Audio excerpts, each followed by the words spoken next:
La dernière fois, vous aviez constaté que dans le PvP d'Elden Ring, le build-up fantôme ne datait pas d'hier, puisqu'il est présent dans les ARPG From Software depuis quasiment 15 ans. Dans cette vidéo, ça va être l'occasion de le vérifier et vous allez voir qu'un titre déroge à cette règle. Enfin, j'en profiterai pour vous montrer pourquoi ce build-up fantôme est bien plus problématique dans le PvP d'Elden Ring que dans celui des Soulsborne. Salut, c'est Guida Funkyman, j'espère que vous allez bien. J'estime qu'il n'est pas nécessaire de revenir sur la définition du build-up fantôme, puisque ma précédente vidéo l'expliquait déjà clairement.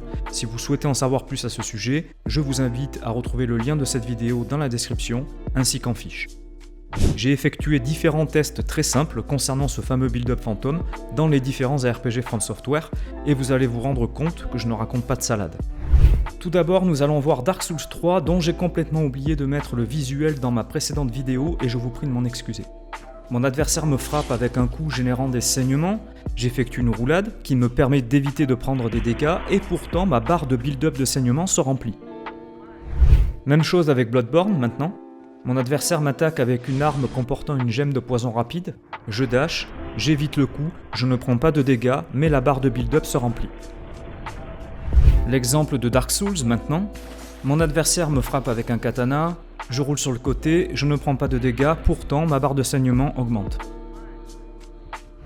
Alors veuillez me pardonner parce que je n'ai pas pu effectuer de test ni sur Demon's Souls ni sur sa version remake. D'une part, les serveurs ne sont plus disponibles sur PS3, d'autre part, je ne possède pas sa version PS5. Néanmoins, quand on connaît la structure de Dark Souls, qui, il faut l'avouer entre guillemets, est une version 1.5 de Demon's Souls, et que la version PS5 est à peu de choses près strictement identique à la version PS3, on peut envisager sans grande prise de risque que ces derniers possèdent ce problème de build-up fantôme. Et d'ailleurs, si ça n'est pas le cas, n'hésitez pas à l'indiquer en commentaire. Je suis prêt à prendre en compte tous les témoignages. Au fait, si vous appréciez cette vidéo, n'hésitez pas à la liker, cela ne vous remplira pas de barre de build-up de façon bizarre ou quoi que ce soit d'autre, et vous contribuerez ainsi à améliorer sa visibilité. Merci d'avance. Alors tout de suite, nous allons parler du cas Dark Souls 2, qui, aussi surprenant que cela puisse paraître, est le seul RPG From Software qui ne vous fait pas subir de build-up fantôme. Eh oui. Pour ce test, j'ai choisi deux cas de figure. Durant le premier, je vais esquiver par le biais de roulade et durant le deuxième, par le biais de backstep. Tout d'abord, mon adversaire va effectuer un coup avec une arme sur laquelle il a appliqué un buff de poison. J'effectue des roulades bien timées, au dernier moment, comme dans les tests précédents. Vous constatez que mon personnage ne prend pas de dégâts et ne subit aucun build-up.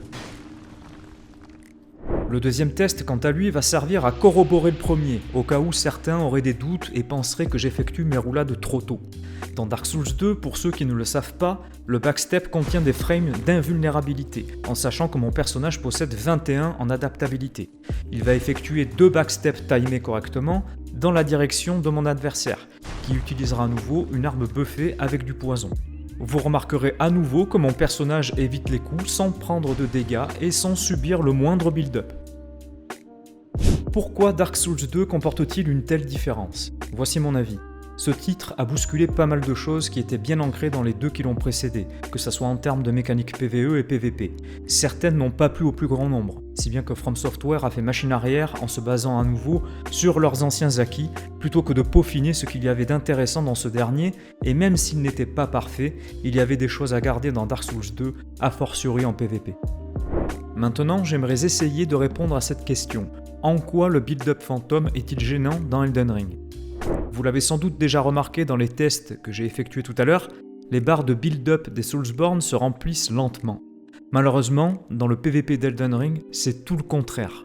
Et quand vous ajoutez ça aux dégâts de proc des saignements, aux avantages du gel et aux dégâts en général, qui n'ont toujours pas été fondamentalement revus à la baisse depuis la Mage 1.07, malgré la séparation des dégâts PvE des dégâts PvP, eh bien vous obtenez des combats grand guignolesques, a fortiori en invasion sauvage, quand vous faites face à plusieurs adversaires générant des statuts divers ou cumulés.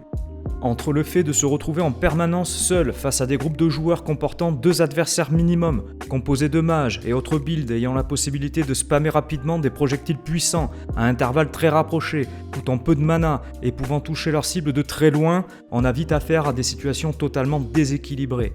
Ajoutez à ça le fait que l'hôte ait activé la rune de Godric et vous vous retrouvez face à un joueur possédant le même RL que vous, mais avec une différence de 40 points de stats supplémentaires. Les gens se plaignaient du PVP de Bloodborne à cause des dégâts des gemmes top tier et du fait que l'envahisseur partait avec un malus de 30% de PV par rapport à l'autre. Autant vous dire qu'en comparaison, ces deux éléments sont mignonnés à côté de ce que je viens de vous citer au sujet du PVP d'Elden Ring. Et ça n'est pas la mage 1.08 avec ses colisées mais surtout son patch note d'équilibrage aux fraises qui vont arranger les choses.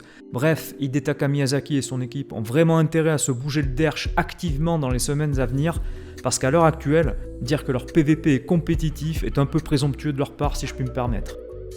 Monsieur Miyazaki, même si le PVP de vos ARPG n'est pas votre priorité, faites au moins en sorte de produire quelque chose de cohérent et qui tienne la route.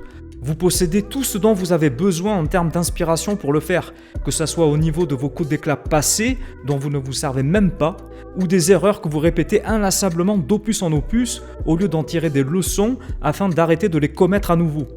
Votre meilleur RPG, Elden Ring, a été élu GOTY, certes, mais c'est un GOTY un peu amer sur certains points. Espérons que cet arrière-goût s'efface dans les semaines à venir, en l'occurrence avec des patchs pertinents.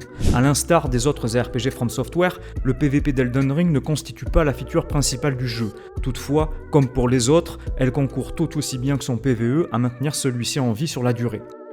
Alors désolé si dans cette vidéo mon discours sonne plus véhément qu'à l'accoutumée, mais bien qu'étant un fan de la première heure des jeux From Software, j'estime qu'il n'y a aucun mal à critiquer la politique du studio en termes de multijoueur. Je constate des progrès au niveau de leurs idées, mais pour moi le studio devrait passer à la vitesse supérieure, surtout après avoir remporté un titre aussi prestigieux que le GOTY. En tout cas, merci d'avoir regardé cette vidéo et une fois de plus, je laisse YouTube vous proposer la suivante. Sur ce, je vous dis à très bientôt, ciao.